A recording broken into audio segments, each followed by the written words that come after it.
भरी कोर्ट में मनीष कश्यप ने कहा कि मुझे उसमें जो है सो संभावना है, मेरे जान को भी खतरा है। धाराएं जो लगी हुई है इनके ऊपर, वो जो मुख्य धारा जो मैक्सिमम पनिशमेंट का जो प्रावधान है वो 468 के तहत है, जिसमें 7 वर्ष तक की सज़ा का प्रावधान जो है। सो 3 दिन की रिमांड इनकी बढ़ गई है मनीष जी के, और इसमें 1-2 और अभियुक्त जो है सो गिरफ्तार हुए हैं।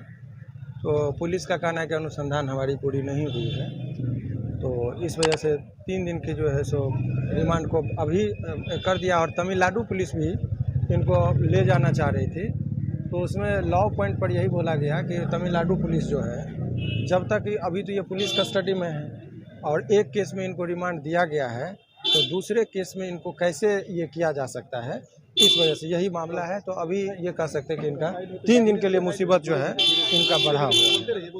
3 दिन तक जो है सो इनके लिए और अभी मुसीबत का क्षण है। अच्छा, आर्थिक अपराध इकाई के द्वारा कितने दिन का रिमांड डाला गया था? ये 7 दिन का मांग किए थे, लेकिन उसमें जो है सो 3 दिन का पुनः मिला है। अच्छा, तमिलनाडु पुलिस वहीं बैठी हुई थी, उन लोगों ने भी रिमांड के लिए, ट्रांजिट रिमांड के लिए बोला था, उस पर क्या करेंगे? उन पर माननीय न्यायालय का ये कहना हुआ, और ये टेक्निकल बात भी है कि जब कोई भी अभियुक्त एक मामले में यदि है वो पुलिस कस्टडी में, तो जज साहब के पास जब आएगा तभी तो वो आगे कोई आदेश करेंगे। तो इनका कहना कि अभी जो इकोनॉमिकल ऑफेंस थाना का कांड संख्या 4 है, 423, तो उसमें तो वो अभी पुलिस के हवाले कर दिया गया है। तो जब उस केस से ये वापस आएंगे तभी तो मोटा मोटी ये समझिए कि 15 दिन के बाद ही अब वो कुछ तमिलनाडु पुलिस इसमें अपना प्रेयर कर सकती है।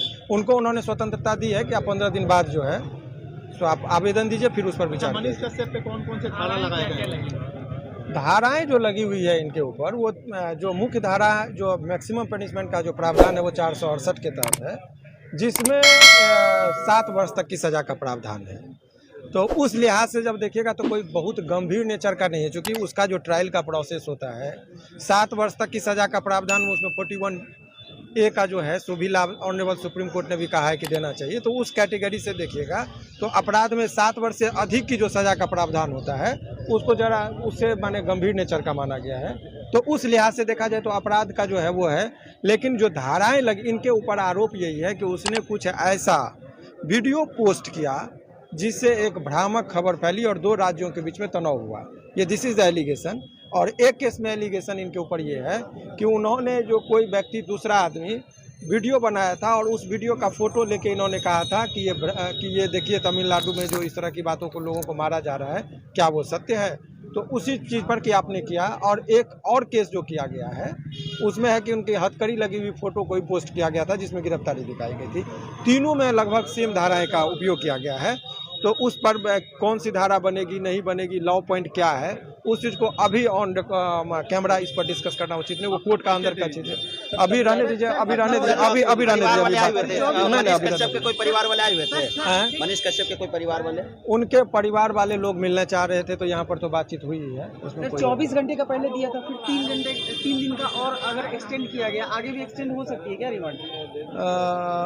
उनके जज साहब के अधीन है। देखिए CRPC की जो धाराएं हैं उसमें तो स्पष्ट प्रावधान है कि 167 के तहत की कंटिन्यू में नहीं हो सकता है। एक व्यक्ति का वो ब्रेक करके देना है, लेकिन वो अभी जज साहब को उचित लगा तो उन्होंने दिया है। बाकी अभी कुछ लोगों की बात चल रही है, उनके भी कुछ परिजन लोग हैं कि हाई कोर्ट में भी इस मामले को लेके जाने के लिए तमिलनाडु पुलिस खाली वापस जाएगी, खाली हाथ? अभी फिलहाल 14 दिन 15 दिन वो कुछ नहीं कर सकते, खाली हाथ वापस जाएगी।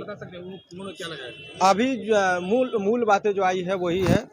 जब तक उसका FIR का अवलोकन नहीं हो जाए, मैं तो उस पर FIR वगैरह पढ़ने के लिए सारा चीज़ देखा है मैंने, और भी अन्य अभियुक्त हैं उनके तरफ से भी केस को मैं देख रहा हूँ। क्या और पक्ष रखा गया, सरकारी वकील ने क्या कुछ कहा? देखिए अभी वकील का इस स्टेज में बहुत ज़्यादा फंक्शन नहीं होता है, क्योंकि पुलिस और जज साहब के बीच में कम्युनिकेशन होता है कि मुझे ज़रूरत है, आप दीजिए। जज साहब इंक्वायरी करते हैं, इन्वेस्टिगेशन के दौरान वकील का बहुत अहमियत नहीं होता है। तो EOU ने जो आर्थिक अपराध इकाई के लोगों ने जो कहा है उसके हिसाब से और क्या कुछ है इनके ऊपर? इनकम टैक्स का नहीं, और बाकी आर्थिक अपराध का भी मामला है कई सारा।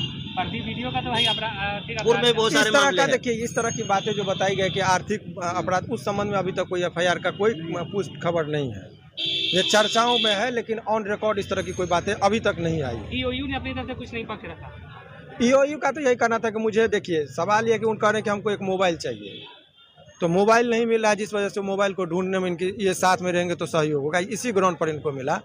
तो ये सब सहयोग नहीं दे रहे हैं क्या?